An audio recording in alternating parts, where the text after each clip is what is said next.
That morning, she had closed a $30 billion deal with a single signature.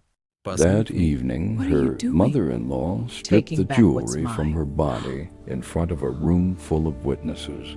Her husband sat at that table and said absolutely nothing. Some people never understand the value of what they have until it rises so high above them they can no longer reach it. It was a Saturday in late November in Atlanta, and the sky had turned that particular shade of iron gray that feels like a warning before a storm.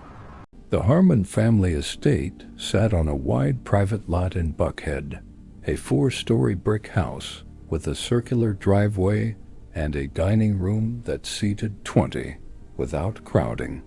It had been photographed for Atlanta Living magazine twice, and the covers were framed in silver in the hallway. It was the kind of house that told every visitor, before a single word was spoken, "We are not the kind of people you underestimate."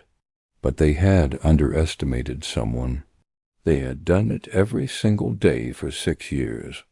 Nadia Monroe Harmon sat near the far end of that long mahogany table in a simple deep green dress with her hands folded quietly in her lap. Around her neck, a slender gold chain with a small oval pendant. On her left wrist, a thin diamond tennis bracelet. In her ears, 2 small pearl studs her husband Marcus had pressed into her palm the morning of their wedding, with both his hands wrapped around hers. Hello friends, welcome to Black Bite Stories. Like this video, subscribe, and comment below. Where are you watching from? We love hearing from our amazing global family around the world. She had worn those 3 pieces every day since. Not because they were valuable, because they were the last time he had looked at her like she was the most extraordinary thing he had ever been trusted with. That felt like a very different lifetime now. The table was full. Cousins and aunts and old family friends that Vivian Harmon had collected over 40 years of careful Atlanta socializing. The food was catered from the restaurant on Peachtree that required 3 weeks advance reservation. The wine was imported, and the tablecloths were pressed, and a string quartet played softly in the adjoining room. Vivian Harmon had planned this holiday dinner with the precision of a woman who understood that every gathering was a declaration about who you were and who deserved to stand beside you. She was 62 years old, handsome and sharp and draped in Ankara print silk that she wore like a crown. She had never once questioned her right to take up space. She had never once questioned her right to take up other people's space either. Marcus Harmon sat 3 seats from Nadia, turned toward his cousin Damon, laughing at something that had nothing to do with his wife. He was broad-shouldered and easy in the way of men who have always been admired without effort. He had a laugh that pulled a room toward him like gravity. Nadia used to love that about him. She used to watch people orbit him and feel proud that he came home to her. Now she sat in a crowded room and felt a distance between them so wide and so quiet it had its own specific weight. Simone Price was seated 2 chairs from Marcus in a burnt orange wrap dress with earrings that caught every candle in the room. She had dated Marcus briefly before Nadia and had been reabsorbed into the Harmon social circle 3 years into the marriage, reintroduced by Vivian as a dear old family friend. Nadia had never made a scene. She was not that kind of woman.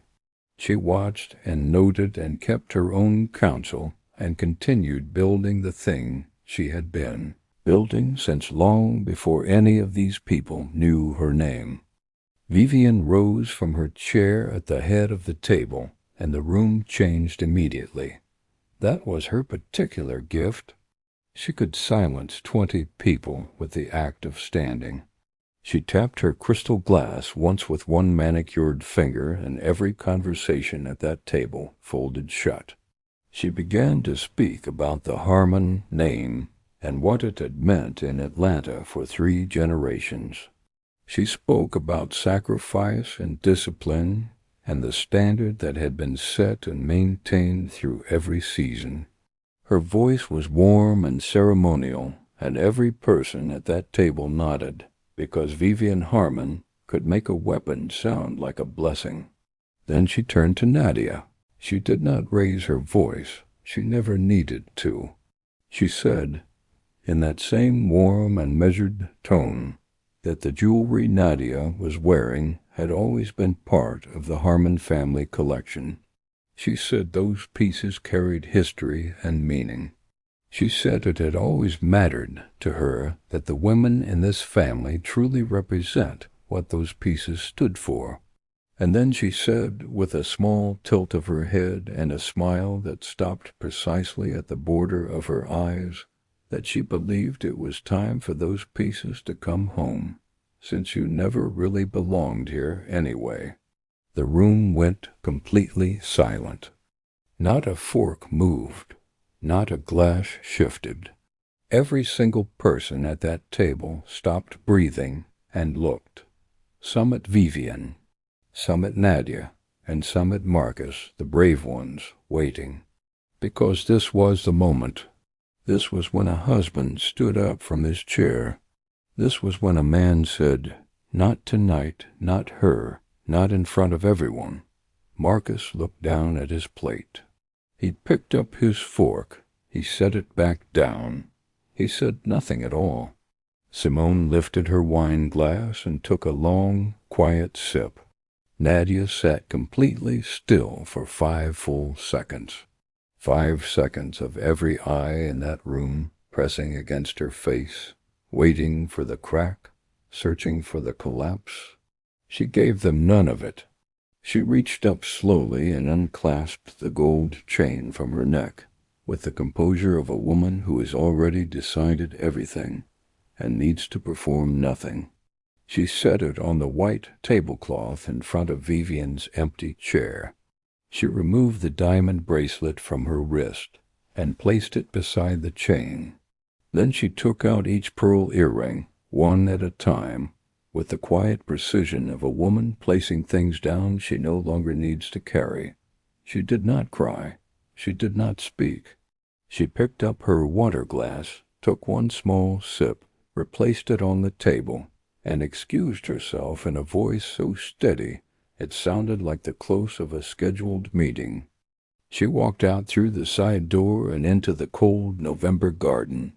She stood among the hedges and the low amber lights, and breathed the way her father had taught her to breathe when the world tried to make her smaller than she was, in and out. Slow and deliberate, her phone vibrated inside her clutch. She opened it. A message from her attorney, sent at 7:47 that evening, read in clean and simple language. "Congratulations, Mrs. Harmon. The transfer is complete. $30.4 billion signed and closed. The Monroe Capital Group acquisition is official." Nadia read it once. She closed her phone. She looked up at the Atlanta sky and let the cold night air sit on her skin for a long, quiet moment. Then she went back inside to get her coat. She drove herself home. To understand Nadia Monroe Harmon fully, you have to go back.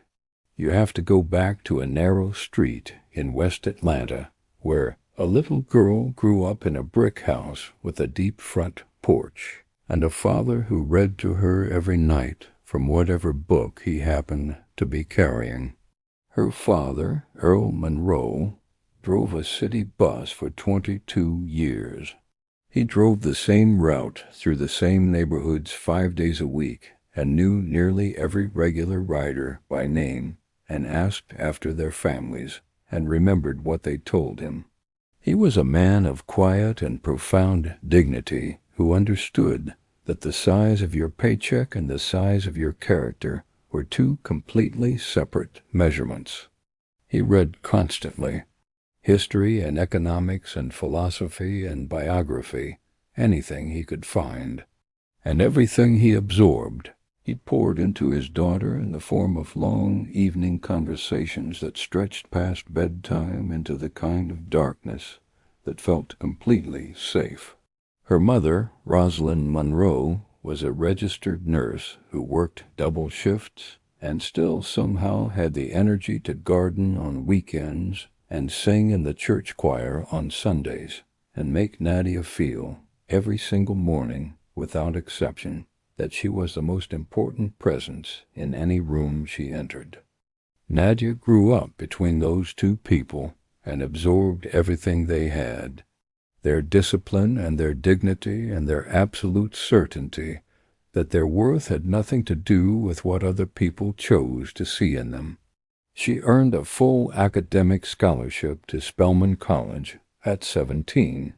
The morning she left, her father walked her to the car and pressed a white envelope into her hands. He said he had been writing her a letter for 3 years, adding to it whenever he thought of something she needed to carry. He told her not to open it yet. He told her she would know the exact moment when she needed it most.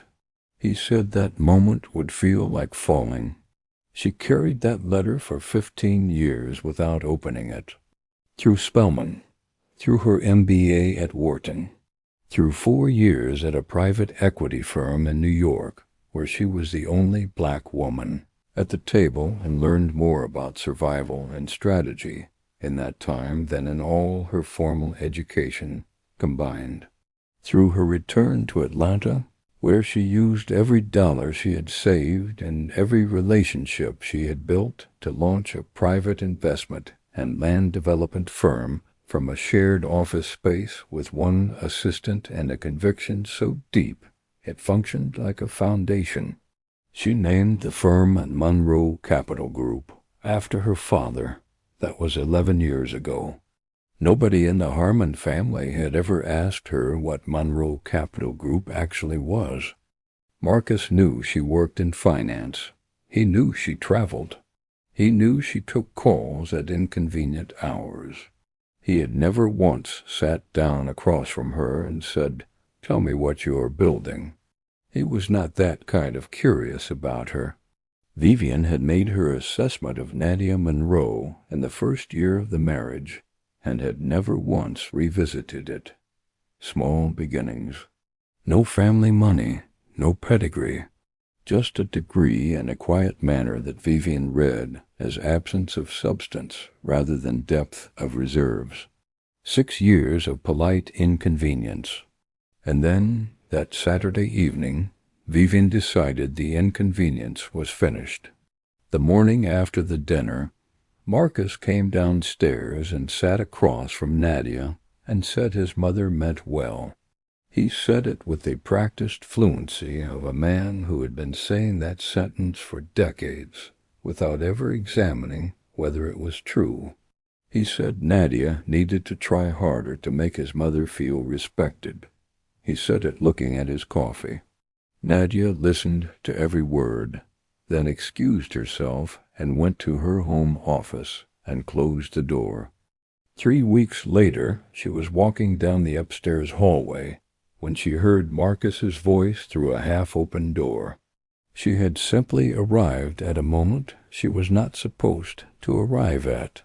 She heard him say Nadia had always been emotionally unavailable. She heard him say she cared more about her work than their life.